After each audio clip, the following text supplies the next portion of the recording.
Bonsoir ou bonjour à tous. Alors, je suis pas chez moi aujourd'hui, donc excusez-moi pour le micro que j'ai, c'est un micro cravate. Mais je voulais réagir parce que c'est intéressant. Il y a une personne qui a mis un commentaire sur ma vidéo Élite et sérum d'immortalité, le message caché. Et je lui réponds, le souci c'est qu'une partie des producteurs de cinéma introduisent la programmation prédictive dans leur fiction. Et que l'autre partie surfe sur des trends, des modes pour faire de l'argent. Mais dans les deux cas, les producteurs fréquentent les puissants de ce monde. Mais effectivement, un film n'est pas une source, ça je suis d'accord avec vous, il peut juste confirmer ou non des intuitions. Et il me répond, c'est le contraire. Les producteurs sondent les gens et financent ce qu'ils rêvent de voir et d'entendre pour être certains d'être rentables. Ils ne confirment pas l'intuition du public, ils la vendent, etc. Alors, pour vous dire vraiment ce que je pense, je suis à la fois d'accord à 50%, et en même temps, cette personne ne va pas assez loin, peut-être parce qu'elle n'a pas eu l'occasion de voir de près, de ressentir de près ce qui se passe. Moi, pour la première fois, je vais vous dire quelque chose de mon passé, mais c'est juste en ce qui concerne mon ancien domaine professionnel. J'ai été stagiaire dans un studio de trailers, on va dire, c'est ceux qui font la plupart des bandes annonces, dits trailers de films que vous voyez au cinéma. Et moi, j'avais juste remarqué plusieurs choses que j'ai toujours gardées pour moi et que, enfin bon, c'est, dans le milieu, c'est une évidence. Le matin, quand j'arrivais en studio, dans les salles de montage, etc., j'arrivais le premier et il fallait que je prépare des sessions pour les enregistrements, machin. Croyez-moi, vous êtes abonné, vous me faites confiance normalement. Quand j'arrivais, il y avait encore de la cocaïne, enfin des traces de cocaïne sur les tables de montage et il y avait plein de Red Bull et puis d'autres choses dans les corbeilles. Et ça en arrivant à 8h du matin. Donc c'était après ou avant que les femmes de ménage soient passées. Et les producteurs en question, donc ceux qui validaient ou non une bande-annonce de film, avant que ça sorte au cinéma, donc les producteurs, en fait, il y avait les studios et en face, il y avait l'auditorium pour voir les films, enfin, les bandes-annonces dans des conditions cinéma. Donc il y avait tout un auditorium ou un amphithéâtre, appelez ça comme vous voulez. Et voilà, nous on nous disait juste, putain, les producteurs arrivent demain. Voilà, il faut que ça ou le mixage soit fini. Donc voilà. En fait, t'avais même pas à te poser de questions. Et encore, moi j'étais stagiaire, mais les employés qui étaient là, ils me disaient parfois qu'ils avaient passé 72 heures d'affilée en studio pour finir. Parce que les monteurs vidéo c'était des stars. Et les monteurs son, bizarrement, c'était toujours à la cinquième roue du carrosse, sauf que sans un bon son, le producteur n'aurait jamais validé une bande-annonce. Mais bref, comme d'habitude. Et ça leur allait, donc tout le monde était sur le pied de guerre quand les producteurs arrivaient. Et moi, de temps en temps, j'y allais en face, et tu voyais juste des grosses Audi A8 et des Maybach arriver. Mais vraiment, c'est vraiment, je vous raconte pas de conneries. Tu voyais juste des voitures très chères arriver comme ça. On voyait à peine les mecs. Ils regardaient la bande-annonce et puis c'était oui ou non et ils faisaient le chèque ou pas.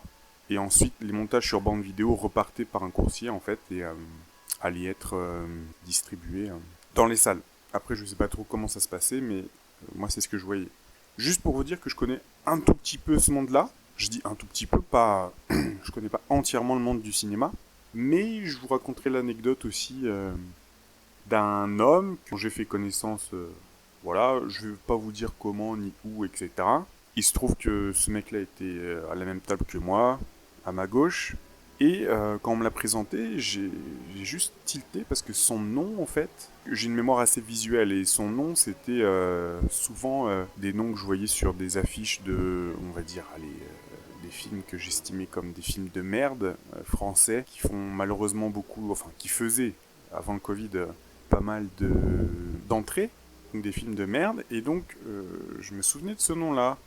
Et donc, je me suis dit, il faut absolument que je cuisine un petit peu poliment sur ce qui se passe, quoi. Et donc, bon, me demandez pas pourquoi, mais bon, j'ai toujours eu des facilités à parler à ce genre de mecs puissants, voire plus puissants, parce qu'il y a plus puissant que des réalisateurs. Un réalisateur, et encore, on n'est pas aux États-Unis, mais un réalisateur en France, il fait ce qu'on lui dit aussi maintenant. Et ça, c'était il y a une grosse dizaine d'années. Et je l'avais dit très très poliment. Alors, je vais vous la faire courte, je l'avais dit. Mais ah, mais c'est cool. Dans la conversation et tout, je vois que t'es quelqu'un de limpide, avec une intelligence rapide, etc. Comment ça se fait que ça se ressente pas encore plus dans les films que tu réalises? Tu vois, j'ai commencé vraiment diplomate. Et ensuite, petit à petit, j'ai vu que il savait quoi. Donc je suis allé un petit peu plus loin. Je lui ai dit mais pourquoi tu ne donnes pas plus de toi, de ce que tu penses toi dans les films que tu réalises? Pourquoi c'est juste pour faire des entrées, etc. Et il m'a dit texto. Je vous assure. Bon, l'alcool aidant. Hein, il m'a dit texto, mais on n'a pas trop le choix en fait. Tu sais, je fais ce qui m'est alloué dans un budget de production et voilà, et il faut se faire bien voir. Alors, à l'époque, il me parlait pas encore de critères ESG, etc. Mais il me disait, bah ouais, t'as compris le truc, faut parler un peu de certaines communautés, faut les mettre en avant, faut respecter certains cahiers des charges. Et puis, bah, tes idées à toi, tu les mets complètement de côté, quoi. Et ça te va, du coup, et tout. Ben, il me disait, heureusement que ça paye bien, mais et en même temps, je sentais que... Donc il savait de quoi je parlais, et je sentais que ça le faisait un peu chier. Mais voilà, moi j'ai eu ma réponse à l'époque, parce que là je vous parle de peut-être 2014-2015, donc c'était il y a quand même quelques années, et moi je voyais déjà sentir tout le bullshit, vous savez, tous les trucs genre LGBT, machin truc, arriver de façon complètement invisible ou innocente, entre guillemets, dans la production cinématographique française. C'est-à-dire que non seulement c'était déjà de la merde, les films en France, la plupart, mais en plus on commençait à voir arriver le bullshit mondialiste, enfin je vais pas vous la faire, vous savez de quoi il s'agit. Et dans le cadre dans lequel j'étais, et j'étais jeune, les médias, enfin on parlait pas encore trop de tout ça, et donc j'avais le chemin assez libre en fait. Moi je voyais déjà ce dont il s'agissait. Et on pouvait parler assez librement. Je disais au gars, mais faut vraiment faire allégeance à ce genre de bullshit pour réussir et tout. Et vraiment il me disait genre, tu sais j'ai une femme, des gosses et tout, faut bien mettre des trucs dans la marmite quoi. Hein, tu vois ce que je veux dire? Bien sûr que je voyais ce qu'il voulait dire. Mais j'avais ma réponse. Donc tout ça pour en revenir au truc de base. Ce commentaire là sur la vidéo YouTube dont je parlais au début, oui, bien sûr, je vais pas dire le contraire. Bien sûr que les producteurs de cinéma aujourd'hui, en France, mais peut-être pas que en France, enfin, encore plus les réalisateurs. Les réalisateurs sont encore plus au service de ceux qui sont au-dessus d'eux, c'est-à-dire les producteurs. Mais là où je voulais en venir, c'est que pour avoir, comment dire, effectivement eu l'occasion d'être dans leur mindset à ces gens-là, un petit peu, de près ou de loin, c'est-à-dire je sais comment ils réfléchissent, même le producteur exécutif, il a toujours quelqu'un à qui il doit rendre des comptes, quelqu'un au-dessus de lui. À votre avis, où est-ce que lui a l'argent? Comment ces gens-là réunissent les fonds? Il y a toujours un agenda derrière. Quand je dis un agenda, c'est pas complotiste. Un agenda, ça peut être il faut que je réussisse à rembourser la villa que je viens de m'acheter à Antibes. Il faut que je fasse plaisir à ma femme. Il faut que je fasse plaisir à un tel. Il y a un tel qui connaît certains secrets sur moi. Il faut que j'aille dans son sens, sinon il va me créer des problèmes. Vous voyez? C'est là où je veux en venir. Il y a tout type d'agenda.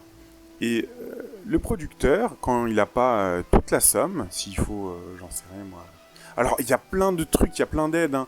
Il y a le CNC dont vous payez une partie des revenus, c'est-à-dire quand vous payez une place de cinéma, il y a de l'argent qui va au CNC, qui finance, il y a des aides régionales et tout et tout. Oui, bien sûr. Mais à un moment donné, le producteur, en dernier lieu, il doit quand même trouver les sous. Donc il est toujours redevable. Mais même aux États-Unis, hein, là, même si on passe à des productions à 1 milliard de dollars, encore plus, qu'est-ce que vous croyez? Même pour un Mission Impossible, un James Bond, surtout là, ils ont des comptes à rendre. Pour moi, c'est la raison pour laquelle le film Spectre, enfin, je l'ai vu au cinéma quand il était sorti, et vraiment le truc avait l'air, je vous parle d'expérience, hein, le film avait l'air tronqué. À l'époque, je me disais, mais putain, il y a du potentiel, mais on dirait qu'ils ont coupé des scènes. Parce que moi, je m'attendais à beaucoup plus. Hein. Le Spectre, ils vont parler d'un complot international un peu. Et après tout, c'est pas horrible de parler de ça. C'est tout James Bond, ça a toujours parlé de ça. Et on a l'impression que vraiment le truc était tronqué. Je me suis dit, ils ont dû avoir des problèmes avec la production. Et bref, j'ai eu une impression super bizarre parce que j'ai vu le film à nouveau des années après, peut-être il y a 3 ans. Et j'ai eu l'impression que dans la sortie Blu-ray qu'ils nous ont sorti, C'est comme s'ils avaient remis des scènes, mais c'est juste une impression, je pourrais pas vous le prouver, mais comme s'ils avaient remis des scènes intermédiaires pour re-rendre le truc plus cohérent. Alors que quand je l'avais vu au cinéma, je m'étais dit, enfin on se regardait avec l'autre personne qui était avec moi, on se disait mais il manque un truc là. C'est bizarre. Parce que la production, tout ça est soigné, on sentait vraiment qu'au montage final, il y avait eu un truc. Comme pour Eyes Wide Shut, avec Kubrick, qui est mort pendant ou à la fin du montage. Il y a un truc qui manque, quoi. Ça veut pas dire que c'est pas génial, le film, mais il y a un truc. Votre instinct sait qu'il manque quelque chose. Voilà, donc, pour en revenir, excusez-moi, à cette problématique de... Ouais, enfin, vous comprenez, sur une série ou sur un film, il faut que ça soit rentable très vite. Ils jouent juste sur du buzz. Alors, moi, ma réponse, c'est oui et non. Bien sûr que leur objectif, c'est de faire l'argent. Bien sûr que quand vous êtes producteur, que vous avez signé des deals avec Netflix, Disney+, ou machin, bien sûr que ça doit être rentable très vite. Mais, il ne faut pas vous dire pour autant qu'il n'y a pas d'agenda, d'objectifs derrière qui sont largement au-delà de votre prisme logique. C'est-à-dire que, au-dessus des producteurs, il y a d'autres types de personnes. Pour eux, l'argent n'est pas un problème. Et c'est là où il y a le danger, si vous n'êtes pas juridiquement, structurellement protégé, c'est là où au-dessus peut y avoir le danger d'idéologie, voire d'autres choses. Et c'est une vraie question dans l'industrie cinématographique, il faudrait se demander comment est-ce que quelqu'un, parce que finalement on ne sait pas qui le fait, qui introduit le petit insert dans un film où on zoome sur les tours du 11 septembre avec un gros sous-entendu et où on zoome sur l'horloge, il y a marqué 9, 11, il y a les aiguilles qui sont sur 9 et qui sont sur 11. J'ai même lu des interviews, je sais plus si c'était Aaron Rousseau, un autre réalisateur, qui disait « Mais j'ai aucun souvenir d'avoir fait ce plan-là, on m'en parle et tout, mais sincèrement, je l'ai jamais fait, mais je me suis rendu compte que c'était dans le montage final. » Donc, vous imaginez, ça veut dire quoi? Ça veut dire qu'il y avait un assistant réalisateur qui a fait en cachette des plans qui paraissaient anodins sur le moment où ils s'étaient filmés. Hein. Je vous parle par exemple de Trading Places de Aaron Rousseau qui était filmé en 83. Personne n'en avait rien à foutre des World Trade Center. Enfin, au contraire, on était fiers de les montrer dans les films. Et donc, on se prenait pas autant la tête à l'époque. Aaron Rousseau, ou peu importe le réalisateur, voilà, il a dû dire bon mais c'est quoi ces deux plans là? Bon, allez, ok, j'ai vu que tout le monde avait kiffé ce soir-là à la première, donc je vais rien dire. Mais ce plan-là, il reste. Et c'était pour en venir, oui, à une partie plus intéressante de ma conclusion. J'avais noté l'autre jour, il y a 3-4 jours, je m'étais noté ça, et c'est marrant parce que ce commentaire de cette personne sur YouTube m'a fait penser à ça, il fallait que je fasse une vidéo là-dessus. Je m'étais noté, et si la programmation prédictive n'était pas pour nous prévenir de quelque chose, mais pour manifester notre réalité. Et s'il n'y avait pas de karma à payer, mais que on en ait l'impression, parce que chacun de nous a une mission et ne doit pas en sortir comme dans un jeu vidéo.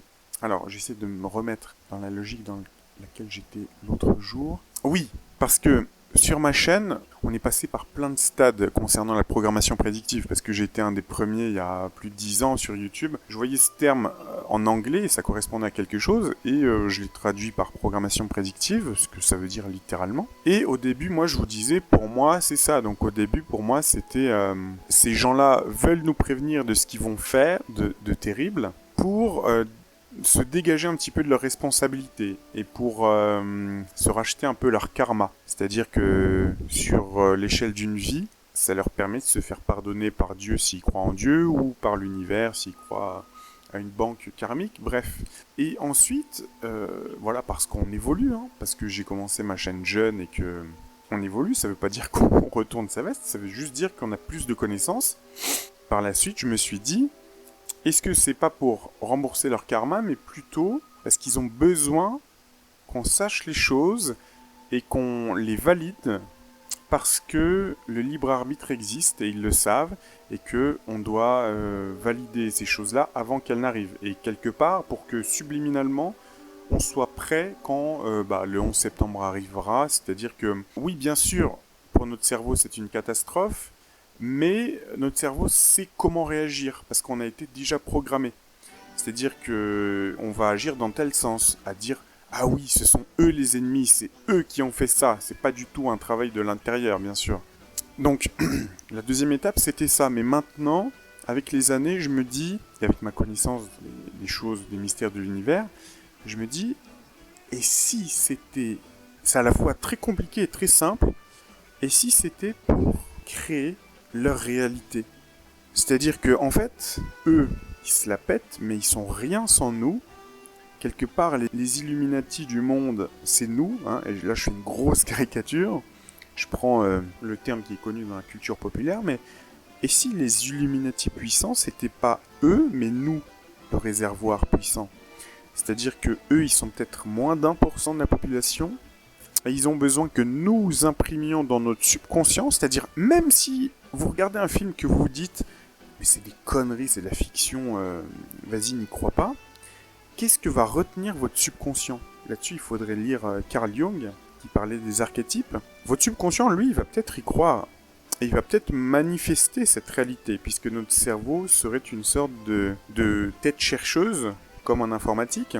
Et à partir du moment où vous lui imprimez quelque chose, il va se dire ça devient un nouvel objectif. À ce propos, il faut lire le livre dont je vous ai souvent parlé, La psycho-cybernétique de Maxwell Maltz. Et donc, quand cette personne sur YouTube écrit sous ma vidéo, c'est le contraire en fait, les producteurs sondent les gens et financent ce qu'ils rêvent de voir et d'entendre.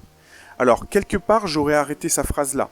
Je trouve qu'il a raison, mais lui il dit ce qu'il rêve de voir et d'entendre pour être certain d'être rentable. Ouais, mais c'est pas leur seul objectif. Oui, ils sondent les gens et financent ce qu'ils rêvent de voir et d'entendre pour le manifester. Mais ça, c'est pas forcément ce qui intéresse les producteurs eux-mêmes, c'est ceux qui sont au-dessus d'eux et qui donnent une partie de l'argent. Et qui ont d'autres agendas que juste la rentabilité et l'argent. Croyez-moi. À certains niveaux, oui, l'argent dirige le monde. Mais à d'autres niveaux, c'est-à-dire ceux qui l'ont, ceux qui n'en ont plus besoin, ils ont d'autres objectifs en tête.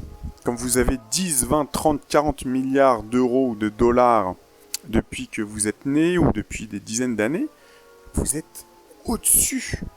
C'est pas au-dessus en termes initiatiques ou ésotériques, c'est au-dessus des considérations d'argent. Vous en avez rien à foutre de l'argent.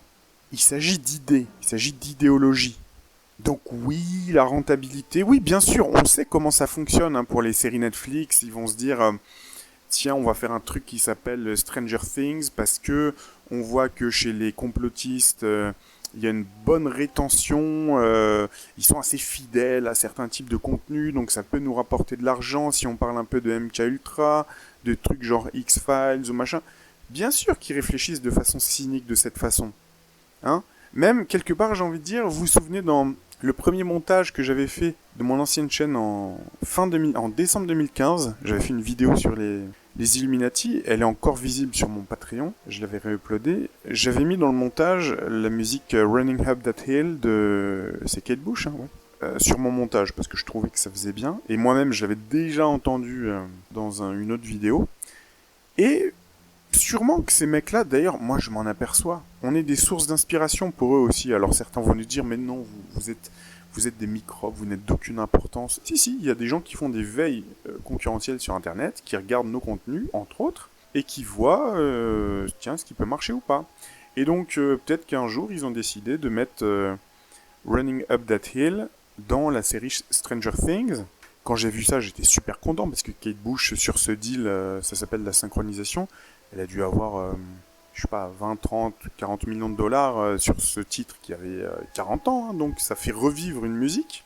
Et je m'étais dit, tiens, c'est cool, mais en même temps, je me suis dit, tiens, comme par hasard, c'est une série qui va plaire aux complotistes, comme ils les appellent. Parce que oui, hein, en public, ils vous méprisent, mais en privé, ils se disent, tiens, c'est une bonne source d'argent, les complotistes. Ah ouais, bah oui, parce qu'ils croient tellement fermement dans ce genre de choses que, tiens, ouais, ça peut... Oui, bien sûr, ils sont cyniques à ce point-là. Bien sûr. Les producteurs en tiennent compte. Mais au-dessus d'eux, ceux qui prêtent l'argent aux producteurs. Parce que le producteur, c'est pas forcément lui qui a 50 millions quand il faut mettre 50 millions. Le boulot aussi de la production, c'est d'aller trouver les fonds restants. Vous voyez ce que je veux dire? Donc, il y a d'autres personnes qui ont d'autres agendas. Et ça, il faut le comprendre. Voilà. Donc il fallait quand même qu'on parle de ça parce que c'est intéressant. Hein. Je vais redire quand même la chose la plus importante de cette vidéo, c'est et si ce qu'on appelle la programmation prédictive, c'était finalement, et je pense que ça c'est important, il faut que vous le reteniez bien, si c'était pour les aider à créer leur réalité. Parce que les Hills, qui ont un petit peu d'ésotérisme, d'occulte dans leur background, peut-être même de la Kabbale, ils savent peut-être comment le monde tourne vraiment, comme dirait un autre abonné que j'apprécie beaucoup. Ils savent comment les choses tournent au vrai niveau, je dirais, des mystères du monde. Et ils savent, comme je vous l'ai dit dans d'autres vidéos, que l'œil n'est peut-être pas, l'œil et le cerveau, hein, ne sont peut-être pas que des organes récepteurs. Ce sont peut-être aussi des émetteurs de réalité. Et donc, la plupart des gens, sans s'en rendre compte, quand ils vont voir un gros blockbuster de merde, je vais pas citer de nom de marque, hein, mais des trucs américains avec de l'action, de la violence et machin, je sais pas si vous avez remarqué, mais c'est là-dedans qui vous glisse le plus de vérité. C'est pour ça que je me tape toutes ces merdes et parfois ces nanars, parce qu'il y a des petites pépites dedans. Parce que, en fait, quand votre cerveau de reptilien basique regarde un film comme ça, vos sens sont comblés, donc vous vous déconnectez de la réflexion. Vous n'êtes plus dans votre logique, vous êtes à ce moment-là dans un espèce d'état alpha ou θ, hein, c'est-à-dire vous naviguez entre 10 et 20 Hz, ou entre 0 et 20 Hz, au niveau des ondes de votre cerveau, et vous êtes extrêmement suggestif ou suggestionnable, je ne sais pas comment dire, c'est-à-dire vous êtes dans la zone qui est similaire à celle où vous êtes juste avant de vous endormir. Et donc là, on vous déverse toute la merde de programmation prédictive entre guillemets, qui concerne les agendas des Hills, des puissants, et en fait votre cerveau va stocker ça dans une zone du subconscient, et sans même en avoir conscience, vous allez peut-être aider à manifester cette chose, un petit peu comme voyez ça comme un cloud. Un cloud où vous allez envoyer des fichiers, vous savez pas trop où c'est sauvegardé, mais c'est sauvegardé, c'est dans le cloud. Et ça l'est peut-être plusieurs fois sauvegardé, d'ailleurs vous savez même pas si c'est peut-être sur des serveurs de la NSA, de la CIA, vous en savez rien du tout. Mais c'est bien quelque part, et ça va servir à quelqu'un quelque part, peut-être même pas seulement à vous, hein, malheureusement. C'est un peu la même chose avec votre subconscient. D'ailleurs, je vous avais déjà dit que j'étais tombé sur un mémo de la CIA, parce que je regardais leur dossier déclassifié sur MKUltra, j'étais tombé sur un truc où il y avait un schéma très sérieux d'un agent de la CIA, les agents un petit peu... un agent parapsychologue, je dirais, parce que ça les intéresse beaucoup, enfin, surtout dans les années 70-80, mais ils n'ont pas laissé tomber quand même. Et il avait dessiné un croquis très, très parlant. J'avais l'impression que c'était un petit peu entre Annie Besant, vous savez... Les formes pensées, son livre Les formes pensées. Donc Annie Besant, une initiée, hein, il disait que les idées, les mots créent des formes qui vont dans l'éther ou dans les archives akashiques pour ensuite éventuellement se matérialiser dans le monde. Et ce graphique-là, enregistré par la CIA, dans le cadre de l'opération MKUltra, c'est pour vous dire à quel point ça va loin tout ça, c'était clairement, voilà, vos idées, vos mots se stockent dans des sortes de nuages. Littéralement, le mec avait dessiné des nuages dans le ciel, et il faisait une flèche comme ça, pour nous signifier que ces nuages, comme la pluie quand elle tombe sur Terre, eh bien, vont se manifester à nouveau dans ce qu'on appelle la matière, et après avoir été convenablement impressionné, eh bien, ce qu'on appelle l'éther ou l'akasha, les archives akashiques, ça va se manifester, en fait, comme un petit peu une diffraction de la lumière, comme la pochette de Dark Side of the Moon. Vous avez un prisme lumineux qui arrive dans la pyramide qui a 4 faces, et avec la diffraction, en fait, ça va redistribuer les couleurs de l'arc-en-ciel. Voilà, je sais pas si je suis clair, parce qu'il est tard quand j'enregistre cette vidéo, mais je voulais absolument vous dire ça, parce que justement, j'avais mis ça comme mémo, et c'est ce que je voulais vous dire, donc merci à Franz Kinet, qui a mis ce commentaire, parce que ça me permet de compléter. Et merci à tous les autres aussi. À très bientôt.